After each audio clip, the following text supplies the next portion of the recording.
Rotenberg ce matin et c'est l'heure du journal des médias de Julien Pichenet. Et on commence comme d'habitude avec les audiences. Qu'est-ce qui s'est passé hier soir ? Ouais, désolé Stéphane, on n'est pas aux États-Unis, on donne encore les audiences ça va changer le tout ça. matin à 9h. On n'attend pas forcément le replay. C'était serré du côté des primes entre Elsbeth sur TF1 et Made in France sur France 2. 3 millions pour la une, 2,9 millions pour France 2. D'ailleurs, Thomas Hill, vous recevrez demain l'actrice principale de Made in France, Cécile Bois, sera dans Culture Média.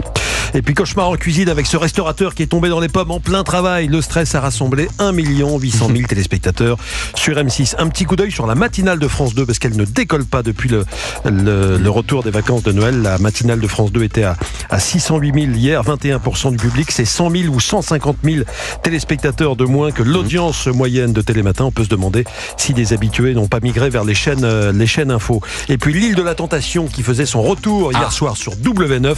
496 000 téléspectateurs. C'est environ 100 000 de plus que le lancement l'an dernier et 60 000 de plus que la moyenne des émissions de la dernière saison. C'est un bon score. Europe 1, le journal des médias.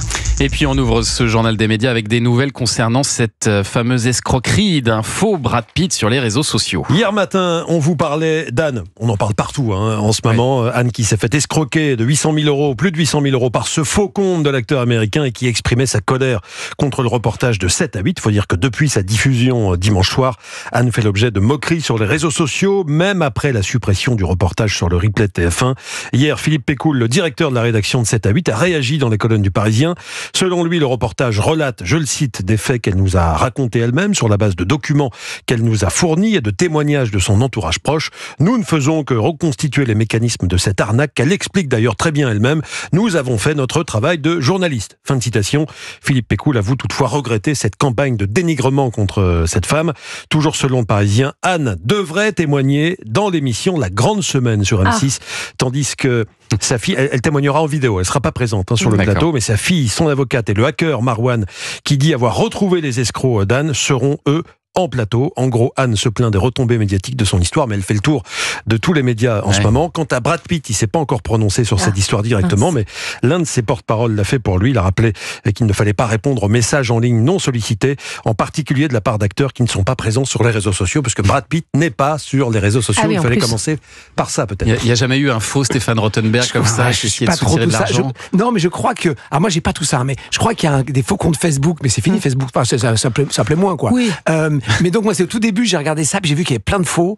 Alors, ça m'a foutu un peu la trouille. Moi, je suis pas du tout novateur là-dessus. Mais oui, non, je crois qu'il y a eu des faux. Après, je suis pas sûr qu'un faux Rothenberg ferait des formidables, ferait 800 000 balles.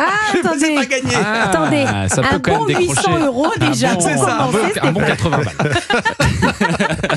Allez, maintenant, on continue ce journal avec Anthony Colette, qui ne fera pas partie de la prochaine saison de Danse avec les stars. Ouais, le danseur qui a remporté la compétition l'an dernier avec Natacha Saint-Pierre l'a annoncé lui-même sur son compte Instagram. Anthony Colette a précisé dans son message que ce serait mentir de prétendre qu'il a choisi volontairement d'arrêter cette aventure et qu'il ne comprend pas forcément les raisons de son absence cette année. Il quitte donc le programme sur une victoire et une dernière saison tumultueuse, rythmée, on s'en souvient, par les histoires entre sa partenaire de danse Natacha Saint-Pierre et Inès Reg. Ni TF1 ni la production de Danse avec les stars ne se sont prononcés sur cette décision. Et puis toujours sur TF1, la chaîne a annoncé le retour de Mademoiselle Holmes avec Lola Devers. La saison 2 sera diffusée en prime à partir du 6 février. C'est un jeudi sur TF1, jeudi jour aussi de Pékin Express. Ça va être en face, alors. Du côté du casting, les acteurs présents lors de la première saison comme Tom Villa, Daniel Prévost, Thomas Joinet, rempilent aux côtés de Lola Devers. Lola Devers qui incarne Shirley Holmes, l'arrière-petite-fille de Sherlock. Pour ce qui est de l'histoire, l'acteur Tom Villa, qui joue Sammy, le bras droit de Shirley Holmes, nous a expliqué qu'il y aura davantage de liens et de références à l'histoire de Sherlock Holmes dans cette nouvelle saison. Il nous a aussi parlé de la complicité qu'il a créée sur le tournage avec l'actrice Lola Devers. On se connaissait pas du tout avant, mais effectivement, la saison 1 a permis de créer vraiment des liens. Et du coup, quand on s'est retrouvés en saison 2, ça a tout de suite rematché. Et du coup, on a pris beaucoup de plaisir à aller sur les enquêtes. Et puis, avec Lola, on a cette même passion et envie de titiller, de rigoler l'un et l'autre, de s'amuser. Donc ça, c'est très chouette. Du coup, l'alchimie s'est faite très naturellement.